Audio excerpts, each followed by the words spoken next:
Hai teman-teman, selamat datang kembali di channel HG Auto. Dan pada kali ini kita mau mereview sebuah power built-in prosesor terbaru dari Phenom. Jadi ini adalah power built-in prosesor seri VPR 2.4. Jadi ini merupakan produk terbaru dari Phenom di pertengahan tahun 2022 ini. Dia barusan meluncurkan power built-in prosesor dengan output speaker 4 channel yang bentuknya mini tapi suaranya top.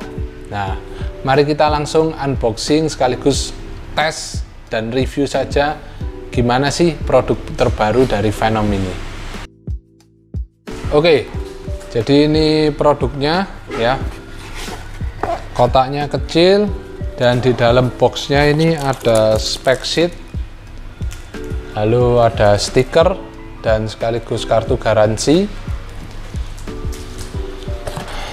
Lalu artis utamanya di sini yaitu Phenom VPR 2.4 ya. Jadi produknya ini kecil dan selain itu di sini ada baut. Ini untuk skrup di bagian box ataupun lantai karpet dasar ya. Dan yang terakhir ada kabel soket. Jadi ini konverter dari soket yang kecil ke soket besar. Jadi ini bisa disambungkan ke kabel plug and play. Oke, kita singkirin dusnya dulu ya. Nah, jadi ini produknya.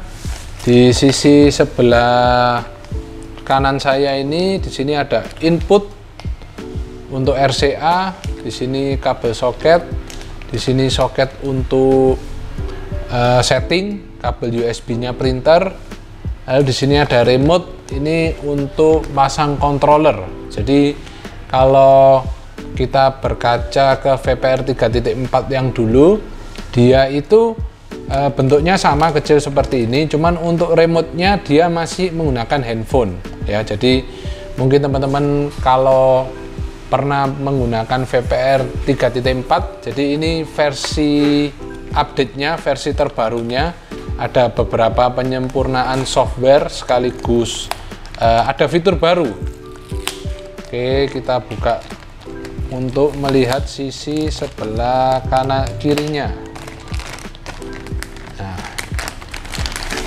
Jadi sisi sebelah kirinya ini adalah output untuk RCA. Jadi di sini dia selain power built-in prosesor, dia juga bisa difungsikan sebagai prosesor murni berkapasitas 6 channel. Jadi untuk main 2-way aktif ini bisa, ataupun mau main 3-way pasif ini juga bisa. Bentuknya compact, kecil. Dan untuk tenaganya dia di efisiensi tenaganya di 25 watt kali 4 dan peak powernya di 75 watt kali 4. Untuk spesifikasi komplitnya saya tayangkan di sini ya. Nah, mungkin yang teman-teman mau baca speknya bisa di screen capture di sini. Oke, sekarang lanjut. Jadi apa fitur terbaru dari VPR 2.4 jika dibandingkan 3.4? Yang pertama itu dia memiliki hasil suara yang lebih halus dibandingkan si VPR 3.4. Lalu untuk software program settingnya itu juga sudah lewat laptop, jadi lebih stabil sih menurut saya, karena dibandingkan dengan VPR 3.4 kalau kita koneksinya melalui Android itu agak beberapa HP itu dia nggak bisa langsung connect gitu, jadi connectnya agak susah. Nah, tapi kalau di laptop selama laptop itu di Windows 7 itu masih bisa support kok, jadi tinggal colok dan untuk aplikasinya stabil banget, nggak ngelek-ngelek, koneksinya pun cepet, nggak pakai loading-loading teman-teman. Dan yang terbaru lagi, dia itu ada fitur equalizernya sudah mencapai 31 band. Jadi sebelumnya itu di VPR 3.4 dia hanya 7 band, sedangkan di VPR 2.4 ini sudah 31 band per channel. Jadi seumpama kita main audionya aktif, two-way aktif, Twitter jalan sendiri, Midbass jalan sendiri, kita bisa atur equalizernya lebih detail. Jadi tidak perlu jual beli lagi. Kalau zaman dulu kita pakai VPR 3.4, kita banyak pertimbangan lah. Kita mau nurunin 500 sekaligus 400, kita nggak bisa turunin sendiri-sendiri karena keterbatasan equalizer. Tapi karena di VPR 2.4 ini sudah 31 band, jadi kita bisa lebih detail dalam pengaturan equalizernya. Oke, sekarang kita langsung coba aja gimana sih rasanya perbedaan menggunakan set audio yang ada di belakang saya ini dengan sebelum dan sesudah menggunakan VPR 2.4. Jadi di belakang saya ini ada demo, ada beberapa jenis speaker, dan di sini kita akan menggunakan sebagai demonya. Untuk head unitnya kita menggunakan Ori Toyota Innova tipe G, dan untuk speakernya kita menggunakan Phenom Fin 6e. Jadi di sini kita akan memperlihatkan ke teman-teman perbedaan sebelum dan sesudah menggunakan VPR 2.4 dengan head unit dan speaker yang sama.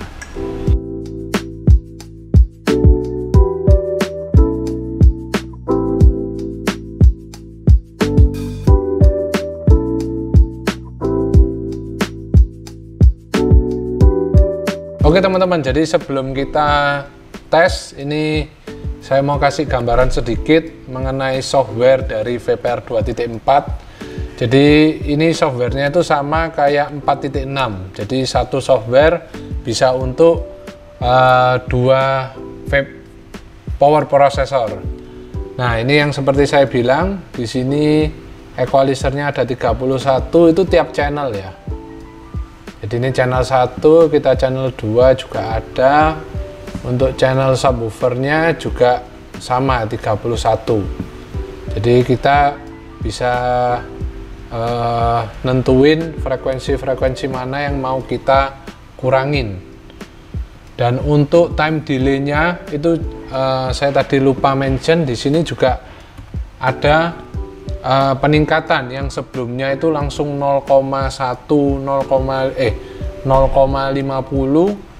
Untuk lompatannya sekarang lebih detail menjadi 0,01. Jadi benar-benar time delay-nya itu bisa detail, bisa exactly kita cari titik tengahnya itu di mana.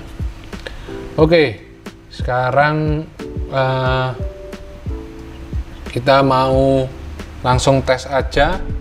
Di sini posisi untuk speaker kita cutting di 60 Hz.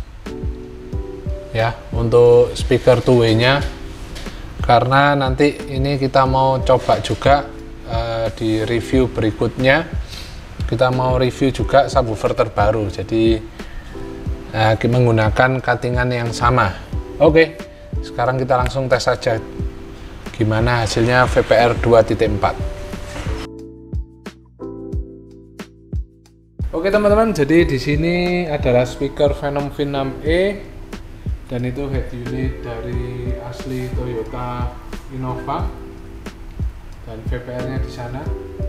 Oke, sekarang kita tes, semoga tidak kena copyright ya untuk lagu yang kita coba. Jadi sekarang kita coba dulu tanpa power processor, jadi cuman head unit dengan speaker. 看到了明明白白的远方，我要的幸福，我要稳稳的幸福，能抵挡末日的残酷，在不安的深夜能有个归宿。Sekarang kita matikan. 我要稳稳的幸福。 用双手去碰触，每次伸手入怀中，有你的温度。Ya, jadi untuk sekilas bedanya mungkin kita lebih jelas ketika kita mendengarkan langsung di tempat. Jadi mungkin buat teman-teman yang wilayah Surabaya yang mau mencoba sensasinya secara langsung, gimana bedanya before after menggunakan power processor VPR 2.4, bisa langsung datang ke workshop kita yang ada di Jalan Ngagel Jaya Utara nomor 132 Surabaya. Oh ya teman-teman, untuk VPR 2.4 itu juga masih tersedia fitur Bluetooth. Jadi buat teman-teman yang ingin kualitas musik lebih baik, bisa melakukan koneksi Bluetooth dari HP langsung ke VPR 2.4. Jadi kalian tidak perlu melalui head unit bawaan mobil lagi. Kenapa? Karena hasilnya jauh lebih baik langsung ke Bluetooth si prosesor. Oke, sekian video pada kali ini. Semoga bisa bermanfaat buat teman-teman yang ingin mencari pengganti dari VPR 3.4 yang mungkin sebelumnya sudah nyaman dengan dan puas dengan hasil VPR 3.4, dan ini sudah hadir lagi penggantinya dengan versi yang lebih baik, lebih baru, dan lebih mantap. Subscribe terus channel Hagi Auto dan jangan lupa untuk like, komen, dan share video ini ke semua teman kalian. Bye!